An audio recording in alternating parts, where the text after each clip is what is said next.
사도행전은 누가가요, 데오빌로에게 보낸 두 번째 글입니다. 편지죠. 첫 번째 것은 누가복음이죠. 누가복음 1장 1절을 보면 데오빌로에게 보내는 편지라는 내용이 나와요. 그리고 두 번째는 사도행전입니다.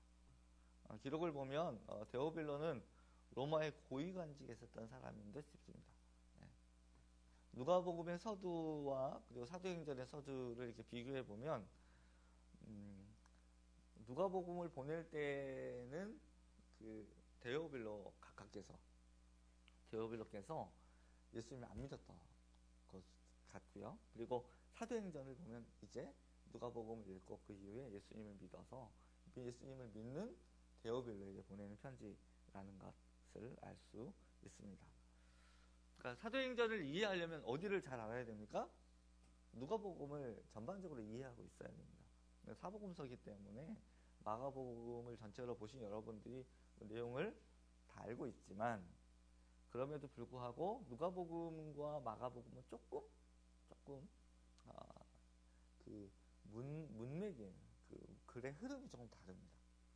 그래서 누가복음의 내용을 아는 게 되게 중요하죠. 그래서 친절하게도요, 사도행전의 기록자는 누가복음의 내용을 아주 간략하게 요약을 해놨어요. 어디다가? 1절과 2절에다가.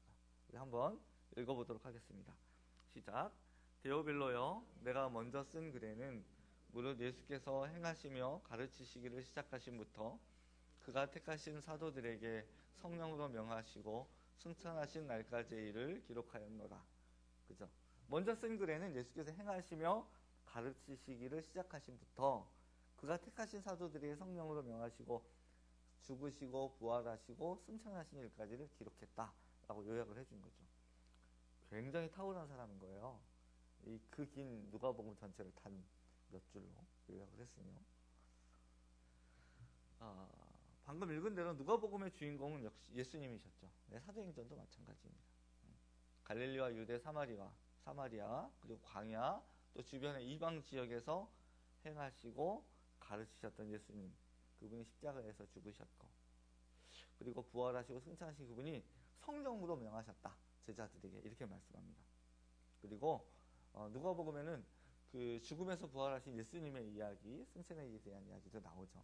그런데 이 부분을 더 자세하게 이야기할 필요가 있었던 거예요. 그래서 부활에서 승천까지 이야기를 좀 더 상세하게 이야기하는데 3절에서 11절까지 얘기가 그거예요. 그러니까 오늘 본문의 내용은 그 과정의 이야기입니다. 근데 이 중에서 우리가 주목해서 봐야 할 건 뭐냐면, 부활하신 주 후에 예수님이 스스로 살아계심을 사람들에게 드러내셨다는 거예요. 그리고 확실한 증거로 내가 살아있다, 죽었지만 부활해서 내가 살아있다라는 걸 보여주셨다라고 이야기를 합니다. 우리도 예수님이 40일 동안 수많은 제자들에게 보이셨다는 사실을 알고 있습니다. 그런데 부활하시고 나서 승천하시기까지의 40일 동안 예수님이 하신 일이 있어요. 그게 뭐냐면 하나님 나라의 일을 말씀하시는 겁니다. 하나님 나라의 일. 하나님 나라의 일이 이 땅 가운데서 어떻게 진행되고 있는지에 대해서 말씀하신 거예요. 그리고 예루살렘을 떠나지 말고, 그리고 아버지께서 약속하신 그것이 오기까지 기다려라, 이루어지기까지 기다려라, 이렇게 말씀합니다. 자, 5절 한번 읽겠습니다. 5절 시작. 요한은 물로 세례를 베풀었으나 너희는 몇 날이 못되어 성령으로 세례를 받으리라 하셨느니라. 예수님이 부활하신 후에 제자들은 한껏 이제 들떠 있었습니다. 죽음을 이기고 부활하신 예수님이라면 이제 못하실 일이 없죠. 그죠? 사람들이 겁내는 이유가 뭡니까? 죽을까봐. 그죠? 그게 제일 무서운 거거든요, 사실. 그래서 그들은요, 6절에서 아주 의미심장한 질문을 해요. 예수님한테. 한번 다시 읽겠습니다. 6절 시작. 그들이 모였을 때 예수께 여쭈어 이르되 주께서 이스라엘 나라를 회복하심이 이때이니까 하니. 이제 예수님이 이스라엘 나라를 로마로부터 회복시키는 때가 됐구나. 지금입니까? 이렇게 물어본 거예요. 사실 예수님이 억울하게 십자가에서 죽으신 후에 제자들이 갈피를 못 잡았죠. 그죠? 그리고 이 심각한 상황을 어떻게 매듭을 지어야 될지 고민했습니다. 그래서 어떤 사람은 고향으로 돌아가고 어떤 사람들은 숨어서 자기들끼리 모여서 대책을 강구하고 어떤 사람들은 모여서 기도하고 막 이랬다는 거죠. 그런데 그런 그들에게 예수님의 부활은요, 새로운 희망의 빛이었습니다. 아, 완전히 죽어서 매장됐던 그분이 눈앞에 서 계신 걸 본 거예요. 제자들이 처음엔 두려움에 떨었죠. 하지만 그들 앞에 나타나신 그분이 유령이나 귀신이 아니라는 사실을 파악하는 데까지는 그렇게 오랜 시간이 걸리지 않았어요. 뭔가 비장한 공기가 이제 맴돌기 시작한 거예요. 지금까지 엄청난 공격을 받았으니 이제 극적인 반격이 시작될 때가 됐다라고 믿은 거죠. 그래서 묻는 게 뭐예요? 이스라엘 나라를 회복하심이 이때입니까? 이렇게 물은 거죠. 제가 공식적인 자리에서 친구나 동료들의 공개적인 비난을 받은 적이 제 기억으로는 2번 있습니다. 물론 여러 번 있지만 특히 2번이 되게 컸던 것 같아요. 한 번은 고1 때인데요. 이런 표현 죄송합니다. 무식이 철철 흘러내리는 교련 선생님이 수업의 시간에 아주 음탕하고 비굴한 웃음을 웃으면서 말을 하기 시작했어요. 그 주제는 예수님의 동정녀 탄생에 대해서였습니다. 그게 말이 되냐는 얘기를 하고 싶었던 거죠. 예, 청소년기 남학생들이 다 그렇듯이 교과목과 전혀 관계가 없는 얘기는 다 좋죠. 뿐만 아니라 이런 주제, 동정녀 탄생이 가능하냐? 그럴 리 없다. 뭔가 있었다. 이런 얘기를 하고 있는 이런 주제는요, 순식간에 그 교실 분위기를 사로잡는 거예요. 아이들은요, 거의 뭐 예전에 없었던 분위기로 집중하고 막 무슨 얘기가 나올까 쫄깃하고. 그때 제가 그런 말을 했습니다. 선생님한테. 수업과 상관없는 특정 종교에 대한 생각을 그런 식으로 말씀하셔도 되는지. 그 말씀의 의미를 이해하신 선생님은 곧바로 수업에 진도를 나가셨고, 저는 아이들의 문맥을 가져야 했습니다. 예, 저 때문에 분위기를 망쳤다는 거예요. 예. 그때 저를 강력하게 비난했던 예수를 잘 믿는 제 친구가 지금 목사가 돼서, 제 신대원 동기예요. 목사가 돼서 여기도 몇 번 왔다 갔어요. 그 친구가 뭐 이제 그렇다고 뭐 이상한 애는 아니에요. 아주 신실하고 공부도 잘하고 좋은 친구였는데 뭐 다 그렇죠. 근데 저는 약간 이럴 때 그런 게 있었던 것 같아요. 그거 용납할 수 없어요. 그래서 제가 그랬는데, 2번째는 군대에 있을 때였습니다. 어떤 중사가 있었는데요. 호리호리하고 유식한 티를 굉장히 많이 내던 중사였어요.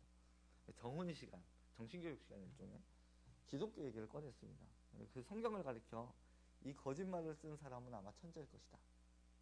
거짓말을 사람들 홀려가지고, 더군다나 거기까지는 제가 뭐 그렇게 생각하는 걸 제가 뭐라고 하겠습니까? 걷잡을 수 없이 많이 아는 티를 내면서 막 이렇게 기독교를 막 계속 비하하고 막. 그래서 제가 용감하게 한마디 했습니다. 저는 그 거짓말을 믿는 사람입니다. 라고 말했다가 순식간에 모든 욕을 다 얻어먹어야 했습니다. 군대 분위기 아시잖아요. 예, 맞아 죽지 않은 게 다행이었어요. 물론 분위기를 망친 저를 동료 사병들도 원망했습니다. 왜냐하면 분위기가 아주 허박해졌거든요. 저는 굉장히 기분이 안 좋았어요, 사실은.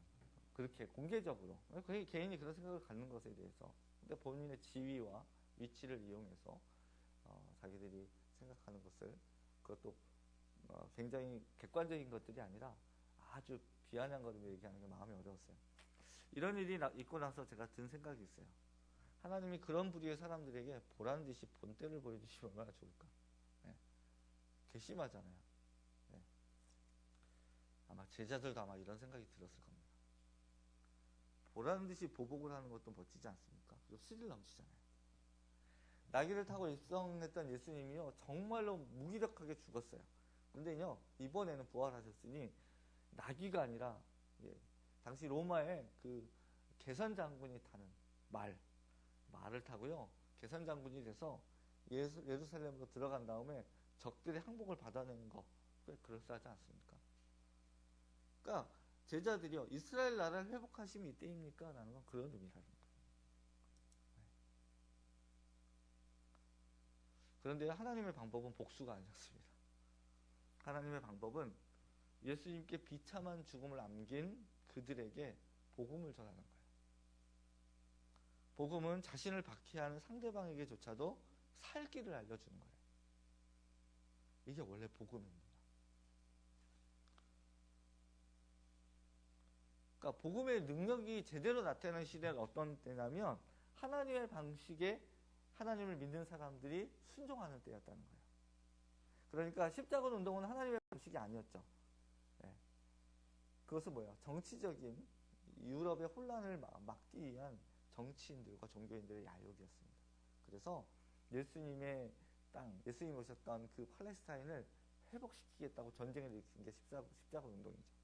결국 그것 때문에 얼마나 많은 사람들이 죽었으며 얼마나 많은 사람들이 그 어려움을 당했으며, 그리고 이슬람 사람들은 그때로부터 유럽과 기독교와 얼마나 증오하는, 지금까지도 서로 반목하는 그 역사를 만들어낸 게 그때 아닙니까? 하나님의 방식은요, 그들을 끌어안는 거예요. 그들을 사랑하는 거예요. 그들이 앞으로 잘 먹고 잘 살 수 있는 길을 제시하는 거예요. 제자들은 예수님이 부활하신 후에 다시 꿈을 꿨어요. 아까 말씀드린 대로. 허망하게 십자가에 잡혔던 주님을 생각하면 기가 차는 거죠. 근데 이제는 상황이 달라진 거예요. 이스라엘 나라를 회복하는 것은 그들뿐만 아니라 이스라엘 전체의 소망이었죠. 그런데 예수님이 뭐라고 얘기합니까? 때와 시기는 아버지께서 자기 권한에 두셨으니 너희의 알 바가 아니다. 이렇게 얘기하세요. 7절 말씀 한번 읽어보겠습니다. 시작. 때와 시기는 아버지께서 자기의 권한에 두셨으니 너희가 알 바 아니요.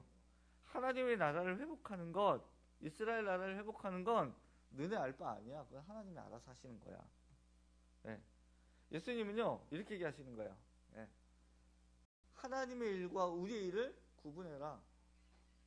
하나님은 당신의 일을 빈틈없이 하시는 분이니까 하나님 걱정하지 말고 너희들은 너희들이 할 일을 해라. 이렇게 말씀하신 거예요. 그 다음에 하신 말씀이 우리가 그 알고 있는 유명한 사도행전 1장 8절입니다. 함께 읽겠습니다. 시작. 오직 성령이 너희에게 임하시면 너희가 권능을 받고 예루살렘과 온 유대와 사마리아와 땅끝까지 이르러 내 증인이 되리라 하시니라. 네. 여기 이 구절에서 맨 앞에 있는 오직은요 번역을 잘못한 거예요. 네. 원래 이 단어는 오직이 아니고요 그러나입니다. but. 원래 영어로는 원어로는 알라 이런 건데 알라. but. 그러나 네. 연결하는 단어죠. 그래서 7절과 8절이 연결되어 있는 거예요. 네. 그러니까 이렇게 읽을 수 있는 거예요. 이스라엘 나라를 회복하는 때와 시기는 아버지께서 알아서 하실 테니 너희들은 알 바 없다. 그러나 너희들이 할 일이 있다. 내 증인이 되는 것이다. 그러니까 예수님이 우리에게 너희들이 할 일이 뭔지를 정확하게 알려주셨다는 거예요. 그게 뭐예요? 온 유대와 사마리아와 땅끝까지 이르러 내 증인이 되는 것. 여러분, 교회가 할 일이 뭡니까? 예수를 믿는 우리가 해야 될 일이 뭡니까? 증인이 되는 거예요. 여러분, 오늘날 교회와 그리스도인들이 변질되었다라고 하는 이유가 여기 있습니다. 오늘날 기독교 문제는 예수님이 관심을 가지고 집중하라 하시는 일이 무엇인지에 대한 혼란이 있는 거예요. 그리고 우리가 아닌 하나님이 알아서 하실 일들에 대해서 집요할 정도로 많은 시간과 노력을 허비합니다.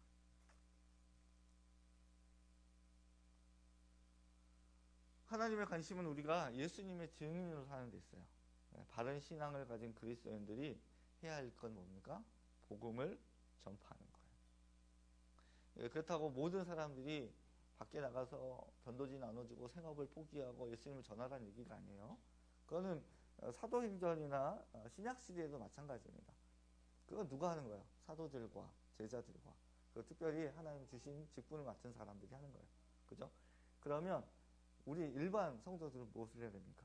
자기에게 주어진 환경에 있는 거예요. 하나님이 자기에게 주신 환경에서, 그 현장에서 자기에게 주어진 일을 성실하게 하고 신실하게 감당하는 거예요. 가정과 사회, 민족과 국가의 틀 안에서 상식적인 삶을 사는 거예요. 그리고 그 안에서 하나님의 살아계심을 드러내는 사람들, 그들이 예수님의 증인으로 사는 거예요.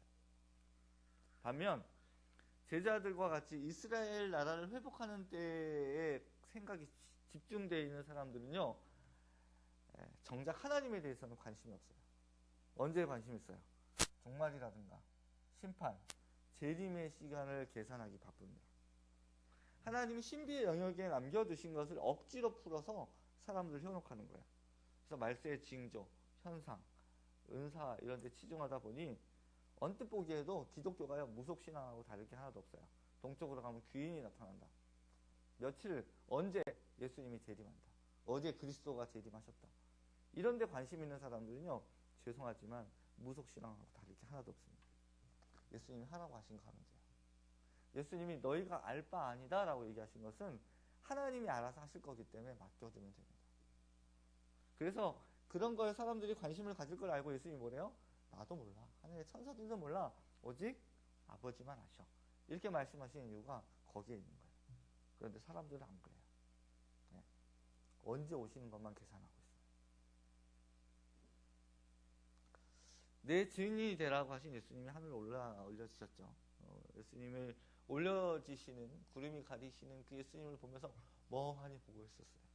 그때 옆에 있던 흰옷 입은 두 사람 이들에게 한 말이 있습니다. 11절 함께 읽겠습니다. 시작. 이르되 갈릴리 사람들아 어찌하여 서서 하늘을 쳐다보느냐. 너희 가운데서 하늘로 올려지신 이 예수는 하늘로 가심을 본 그대로 오시리라 하였느니라. 아마 천사일 겁니다. 그죠? 이 예수는 하늘로 가심을 본 그대로 오실 것이다. 네.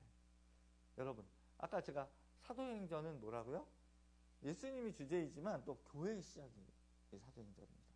그런데 사도행전 1장은 사도행전 전체가 교회의 시작과 성장에 대해서 이야기하고 있지만 1장 앞부분에서는 우리가 본 대로 교회의 완성에 대해서도 얘기하고 있어요. 이게 뭡니까? 예수님이 다시 오실 때라는 거예요. 예수님이 오시면 이제 교회는 완전히 해체됩니다. 왜요? 예수님이 오셔서 이루어질 천국, 완전한 천국이 또 하나의 큰 교회이기 때문에 그렇습니다.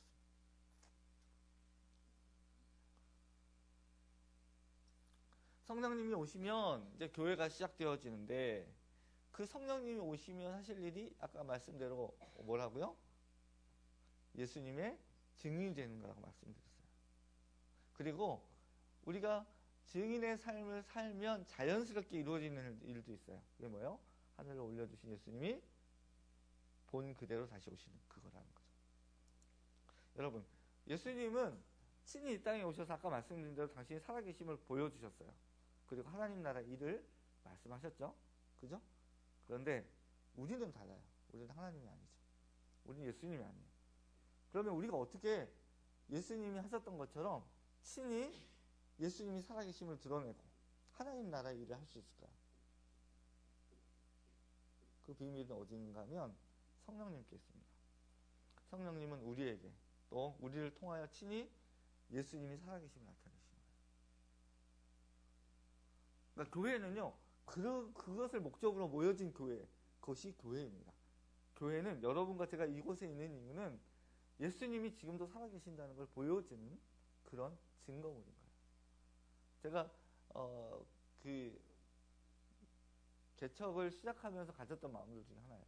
아, 오늘날에도 교회는 된다. 그것을 우리뿐만 아니라 다른 사람들에게도 보여주고 싶었어요. 증거가 되고 싶은 거예요.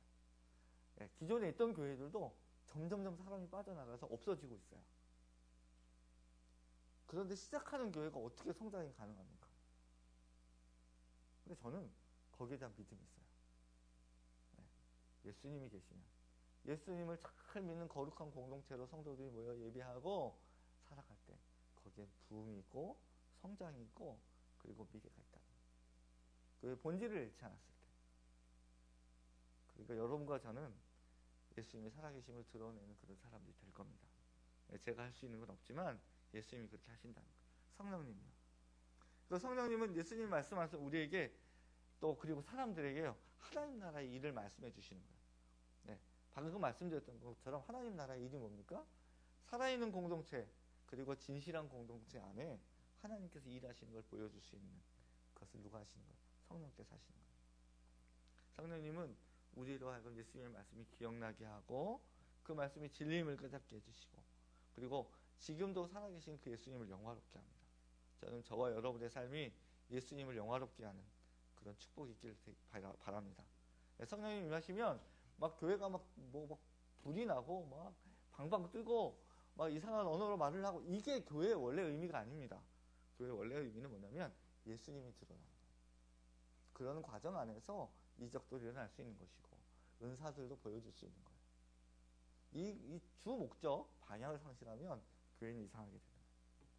아까 말씀드린 대로 교회 사도행전은 교회의 시작과 성장이 담긴 성경입니다. 교회는 성령님이 우리 위에 임하심으로 시작되었어요. 네. 그러니까 성령의 능력을 힘입은 사람들은 뭐가 된다고요? 증인이 되는 거예요. 그리고 그 증인이 되어서 말씀을 전하는 곳마다 교회가 세워지는 거예요. 하나님께서 우리로 하여금요 증인의 삶을 살도록 부르셨다는 걸 이 시간 우리가 잊지 않게 되길 바랍니다. 네.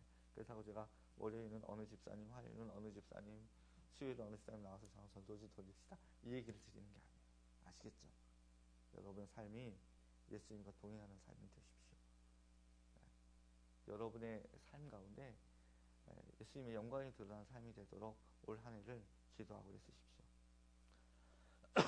그때 지금 사도행전에 성령의 역사로 인해서 교회가 잉태가 되고, 그리고 오순절 성령 사건을 위해서 이제 출산이 되어서 성장하고 자라나는 것처럼 우리 교회도 그렇게 될 것입니다.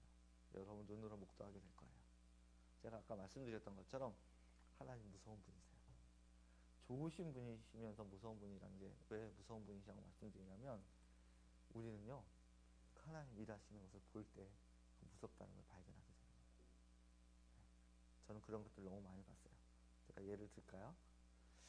저희가 살고 있는 아파트 단지가 처음 생길 때였어요. 거의 완전 산 등성이었거든요. 네, 배밭이었어요, 완전히. 근데 어느 날 그쪽에 담장을 치더니 막 포크레인으로 차로 막 퍼가지고 날르더라고요. 그리고 나서 몇 년이 지나고 나서 아파트를 짓기 시작하고 아파트가 올라가는데, 어느 날 그 구경하는 집 있잖아요. 그 아파트 1층에 구경하는 집을 이렇게 있길래 가서 봤어요. 저 혼자 간 게 아니라 여동생이랑 같이 그냥 둘러서 갔어요. 뭐 무슨 청약을 했다든가 돈을 부었다든가 이런 것도 아니고 그냥 둘러봤어요. 둘러보고 나서 보니까 되게 좋더라고요. 제가 속으로 이런 집에 좀 살면 좋겠다 라는 생각을 했어요. 어떻게 될게요?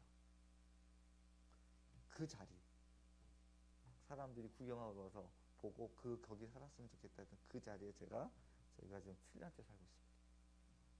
물론 저희 집은 아닙니다. 전세가. 어떤 의미인지 아시죠? 네. 저는요 그런 것들을 많이 봤어요. 그런 걸 많이 경험했어요.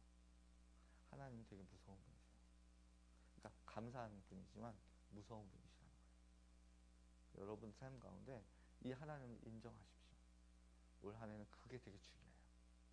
여러분이 생각하는 것, 여러분이 말씀하는 것, 여러분이 기대하는 것, 여러분들이 가지고 있는 마음의 것들을 그냥 잊어버리지 마십시오. 마리아가 그 마음에 담아두었던 것처럼 마음에 담아두십시오. 나중에 크게 하나님이 일하신 걸 보게 될 거예요. 네. 저는 그런 은혜가 여러분 가운데, 저와 가운데 있게 되길 바랍니다. 기도하겠습니다.